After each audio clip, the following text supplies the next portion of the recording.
अपनी लाइफ का कंट्रोल अपने हाथों में लेने की चाहत रखने वालों को मेरा सलाम। बहुत लोगों का बहुत ही कॉमन क्वेश्चन है कि खाना खाने के बाद भी भूख क्यों लगी रहती है और इसके पीछे बिल्कुल साइंटिफिक रीजन है। समझेंगे आज के इस एपिसोड में बिल्कुल डिटेल में, ताकि आप अपने इस बिहेवियर को समझ पाएं और कंट्रोल कर पाएं, ताकि वेट मैनेजमेंट में ज़्यादा प्रॉब्लम ना हो। अगर आप मेरे चैनल पे नए हैं तो सब्सक्राइब करना मत भूलिएगा। आइए स्टार्ट करते हैं।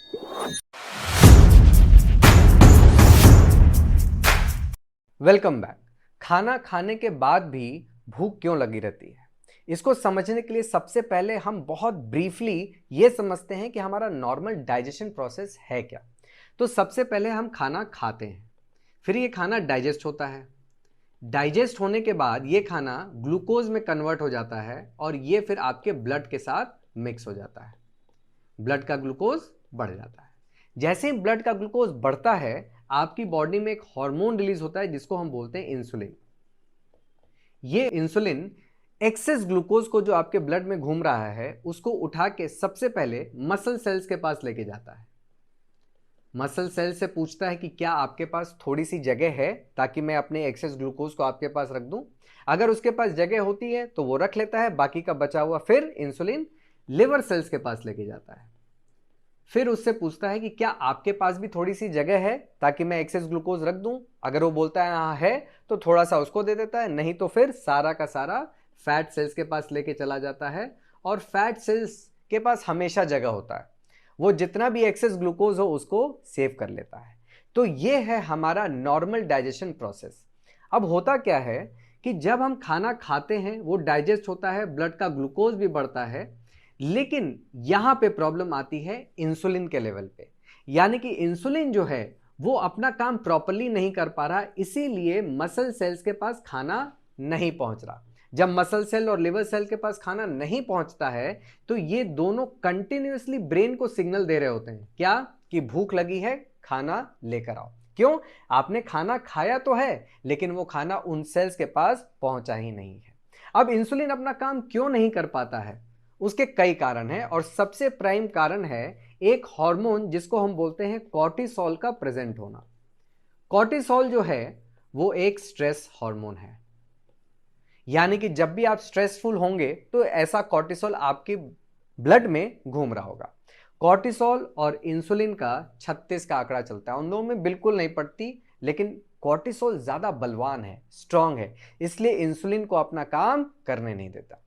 तो जब भी आप स्ट्रेसफुल सिचुएशन में खाना खाते हैं तो कॉर्टिसोल प्रेजेंट रहता है और इंसुलिन को अपना काम करने नहीं देता। जब इंसुलिन को अपना काम करने नहीं देता तो ब्लड में ग्लूकोज का लेवल बढ़ा हुआ रहता है, लेकिन मसल सेल्स और लिवर सेल्स के पास खाना पहुंचता ही नहीं।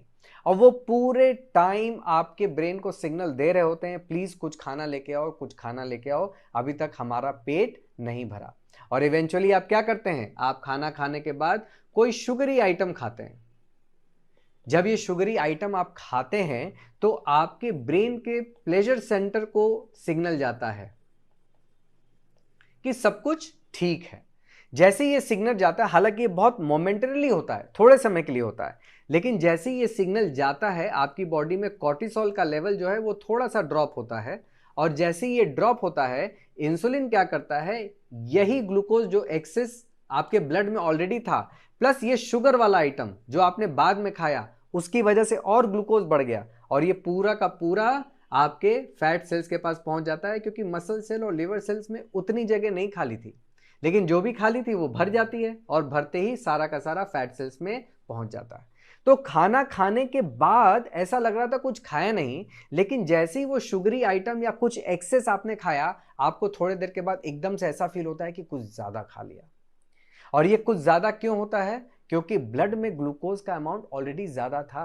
अगर आप पीसफुल सिचुएशन में होते, अगर आप जॉयफुल सिचुएशन में होते, तो आपको ये वाला जो खाना खाने के बाद वाली भूख है वो नहीं लगती और आप फिर कुछ और एक्सेस नहीं खाते।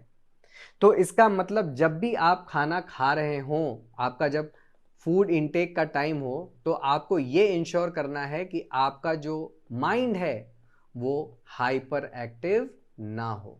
क्योंकि अगर ये हाइपर एक्टिव होगा, इसका मतलब कि आपकी बॉडी में कॉर्टिसोल प्रेजेंट होगा।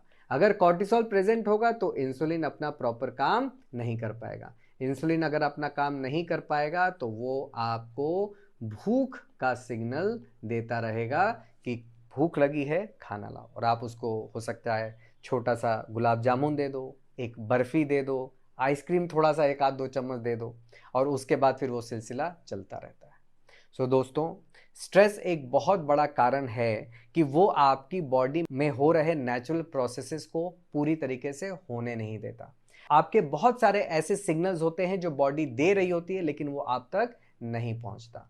तो बहुत इंपॉर्टेंट है कि आप अपने स्ट्रेस पे काम करें अगर आपको ऐसे सिचुएशंस में अपने हाथों में कंट्रोल रखना है। तो ऐसे में क्या होता है कि आपका कंट्रोल आपके इमोशंस के पास चला जाता है, बल्कि ऐसा बोलें कि किसी दूसरे के हाथ में चला जाता है। क्योंकि अगर आप स्ट्रेसफुल हैं, इसका मतलब आपके दिमाग में उस स्ट्रेस का कारण कोई और है, और जैसे ही स्ट्रेस का कारण कोई और होता है आपके हाथ से कंट्रोल खत्म हो जाती है, और इस चीज का गुस्सा आप अपने ऊपर उतारते हैं एक्सेस खाना खा के।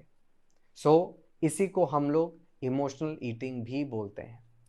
दोस्तों, खाना खाने के बाद और खाना खाने से पहले ब्रीदिंग एक्सरसाइज करना बहुत इंपॉर्टेंट है ताकि आप इस प्रॉब्लम से बाहर आ सकें। जब भी खाना खाने बैठें तो 5 से 10 minute long and deep breathing करें ताकि आपका हार्ट रेट जो है वो नॉर्मल आए। हार्ट रेट नॉर्मल आएगा तो आपका जो कॉर्टिसोल लेवल है वो ड्रॉप हो जाएगा।